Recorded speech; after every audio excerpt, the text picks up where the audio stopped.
प्रिय छात्रों, good morning. इस पर्स ऑनलाइन क्लास में संगीत विषय के अंतर्गत आज आप लोगों को मैं लयकारी के बारे में बताऊंगा। लयकारी क्या होती है? गाते बजाते समय गायक अथवा वादक सर्वप्रथम एक लय निश्चित करता है और तत्पश्चात अपनी कलात्मक साधना का परिचय देता है।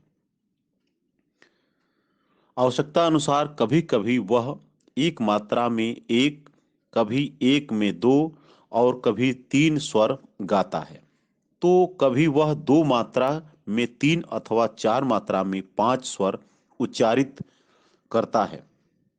इस प्रकार की वह अनेक क्रियाएं करता है। संगीत में इस क्रिया को लयकारी कहते हैं। लयकारी का नामकरण एक मात्रा में गाए बजाए जाने वाले मात्राओं के आधार पर होता है। एक मात्रा में जितनी मात्राएं बोली जाती हैं, उसी संख्या के आधार पर लयकारी का नामकरण होता है। उदाहरण जैसे एक मात्रा में तीन मात्रा आने वाली लयकारी तिगुन और दो मात्रा में तीन की लयकारी 3/2 गुण कहलाती है।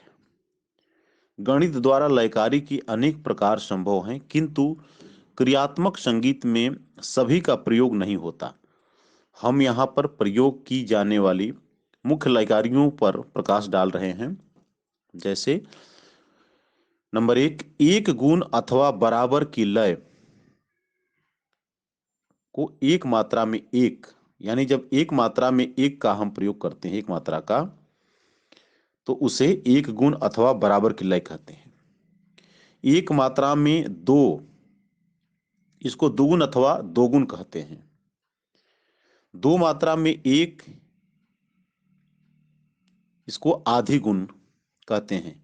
इसी प्रकार तीन, चार, पांच, छह अथवा सात मात्राओं में एक स्वर बोला जा सकता है, किंतु ऐसी लयकारियां केवल गणित द्वारा ही संभव हैं। साधारणतया इनका प्रयोग नहीं होता। और चौथा, एक में तीन को हम तिगुन कहते हैं।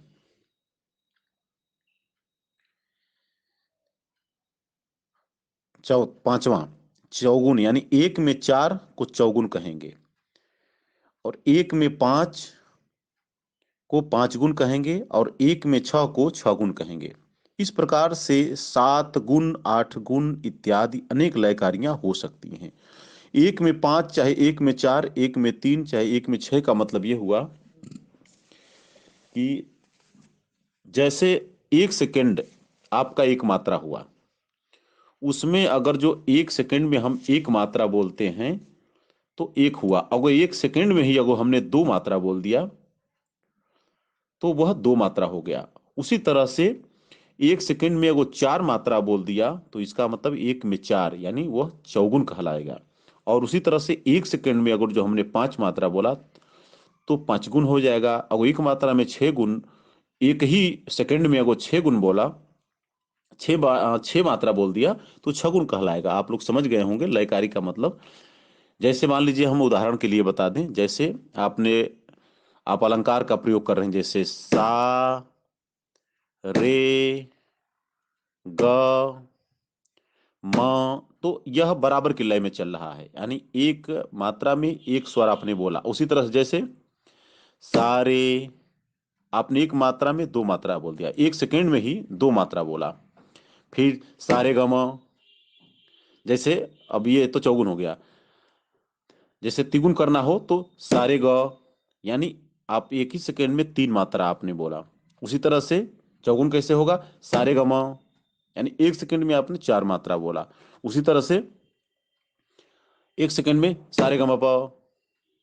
तो इसी तरह से लयकारियां बढ़ती जाती हैं। एक में दो को दुगुन कहते हैं। एक में वो तीन मात्रा बोला, एक समय में जब तीन मात्रा बोला, और एक समय में चार मात्रा बोला, और एक ही समय में अगर पांच मात्रा बोला, यानी जो निर्धारित लय चल रही है उस लय में अगर जो आपने, जैसे हम किसी ताल को क्या करते हैं, जैसे कि आपको 3 तालों को बोलना हो तो बराबर की लय में उसका ये है कि धा धिन धिन धा धा धिन धिन धा धा तिन तिन ता ता धिन धिन धा। तो ये बराबर की लय हुई। अब इसी को हम अगर जो दुगुन में करते हैं तो धा धिन धिन धा धिन धिन धा तिन तिन ता धिन धिन धा धिन धिन धा धिन धिन धा तिन तिन ता धिन धिन धा। तो ये दुगुन हो गया। तो इस तरह से लयकारियां होती हैं, इसको आप लोग याद कर लीजिए। कभी लयकारी आ जाए और लिखने के लिए तो आप लोग इसको लिख सकते हैं। इसलिए आप लयकारी के बारे में हमने बताया ताकि इसको आप लोग ध्यान से सुन लें, याद कर लें। कभी कभी आता है कि लयकारी की परिभाषा आप लिखिए, तो आप इसको लिख सकते हैं। तो आज के लिए इतना ही, धन्यवाद।